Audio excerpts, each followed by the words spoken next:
Isi istana Majapahit sontak geger. Raja Jayanegara tewas bersimbah darah di peraduannya. Penguasa Majapahit kedua ini mati di tangan tabibnya sendiri, Ratanca. Jayanegara yang meminta Ratanca mengobati sakit bisulnya ditikam dari belakang dan tewas seketika. Selain sebagai tabib istana, Ratanca juga seorang pengawal raja atau bayangkara, sama seperti Gajah Mada. Meskipun tudingan pelaku pembunuhan mengarah kepada Ratanca, tapi insiden berdarah ini belum terkuak sepenuhnya. Ada beberapa versi terkait siapa sebenarnya dalang yang menghendaki kematian Jayanegara. Selain Ratanca, Gajah Mada masuk dalam daftar tersangka. Sebelum lanjut, silahkan like, share, komen, dan subscribe agar kamu tidak ketinggalan video terbaru dari Mistis Channel.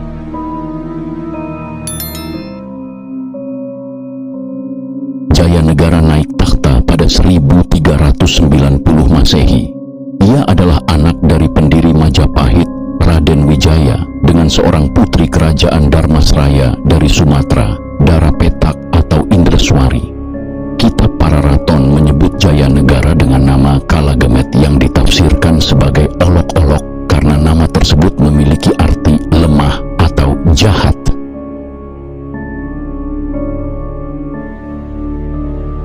Memang banyak orang di Majapahit yang tidak senang dengan naiknya Jayanegara menjadi raja. Salah satu penyebabnya adalah karena Jayanegara berdarah campuran Jawa dan Melayu, bukan turunan murni dari Kertanagara, raja terakhir Singasari sebelum Majapahit berdiri.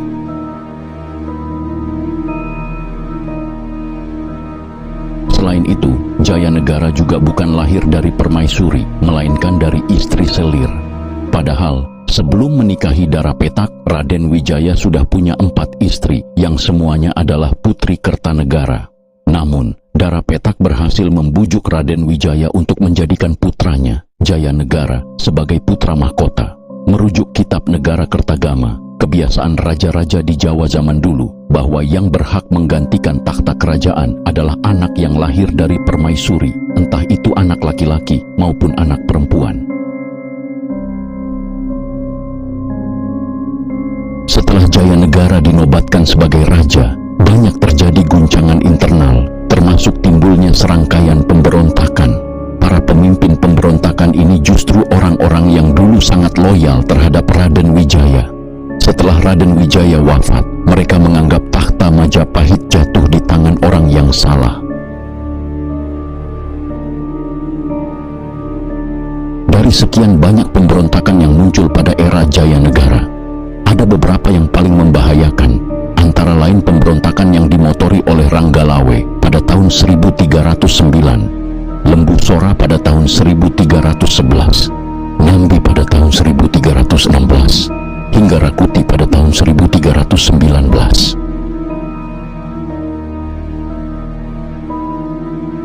Namun, Jayanegara selalu lolos dari maut dalam berbagai aksi pemberontakan itu. Nyawanya melayang justru ketika situasi kerajaan sudah agak tenang, di tangan orang dalam istana yang tidak lain adalah tabib sekaligus pengawal kepercayaannya sendiri, Ratanca.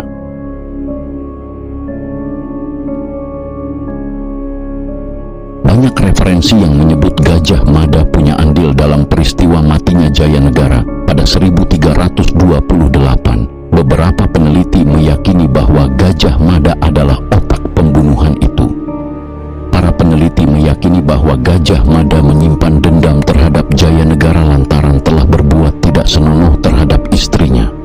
Gajah Mada memperalat Ratanca yang juga tabib istana untuk membunuh sang raja.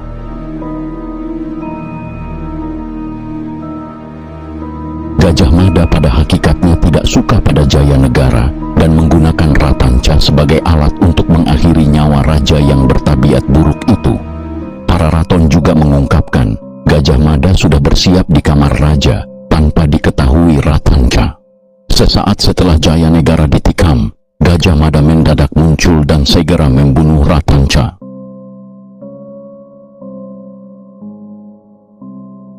Meskipun ada di tempat kejadian perkara, nama Gajah Mada tetap bersih, bahkan ia disebut sebagai pahlawan. Demikianlah rahasia itu tertutup. Orang ramai Gajah Mada membalaskan kematian sang Prabu dan menusuk Tanca sampai mati. Gajah Mada diduga memang tidak menyukai Jayanegara yang memiliki tabiat buruk dan kurang piawai dalam mengelola pemerintahan. Gajah Mada juga tidak terlalu cocok dengan Ratanca yang menjadi salah satu pesaing dalam karirnya sesama pengawal raja.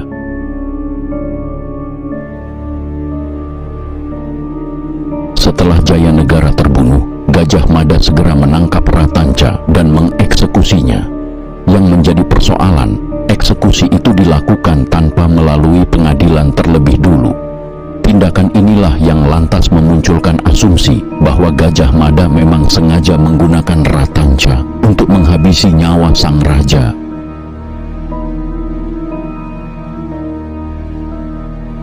Dalam versi lain juga mengungkap mengenai misteri matinya Jayanegara. Disebutkan bahwa pembunuhan itu memang murni dilakukan oleh Ratanca dan telah direncanakan sebelumnya. Ratanca kesal terhadap Jayanegara setelah menerima laporan dari istrinya bahwa sang raja telah berbuat tidak sopan terhadap dua saudara tirinya yang juga putri Raden Wijaya, yakni Dyah Gita Raja atau Tribhuwana Tunggadewi dan Dyah Wiyat atau Sri Raja Dewi. Mengetahui hal ini, Ratanca lantas melapor kepada Gajah Mada, tapi Gajah Mada tidak segera bertindak. Ratanca yang merupakan abdi setia mendiang Raden Wijaya lantas mengambil tindakan sendiri saat mendapatkan kesempatan mengobati Jayanegara.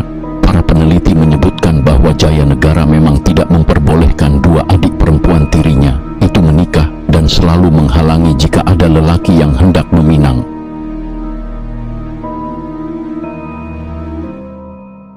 Setelah Jayanegara tewas, dua putri Majapahit itu akhirnya menikah.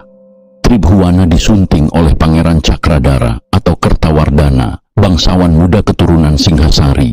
Sedangkan Sri Raja Dewi kawin dengan pangeran lainnya bernama Kudamerta. Menurut versi lain, Ratanca sudah berencana membunuh raja, bermula laporan istrinya yang mengaku telah dicabuli Jayanegara. Kebetulan, Ratanca mendapat kesempatan membalas ketika dipanggil Jayanegara yang memerlukan bantuannya.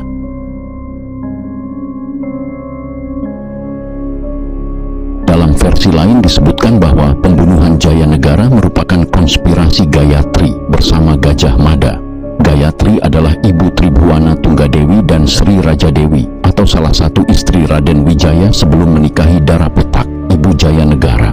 Menurut versi ini Gayatri dan Gajah Mada ingin menghabisi nyawa Jayanegara karena kepemimpinan sang raja yang sewenang-wenang serta niat Jayanegara yang ingin menikahi Tribhuwana Tunggadewi dan Sri Raja Dewi yang tidak lain saudari tirinya sendiri.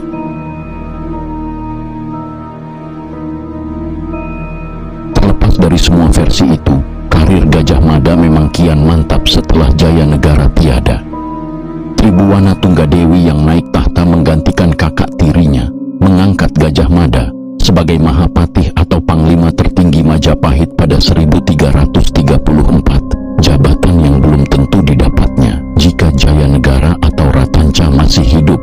Demikian sedikit ulasan tentang konspirasi tewasnya Jayanegara, Raja Majapahit kedua dari berbagai versi.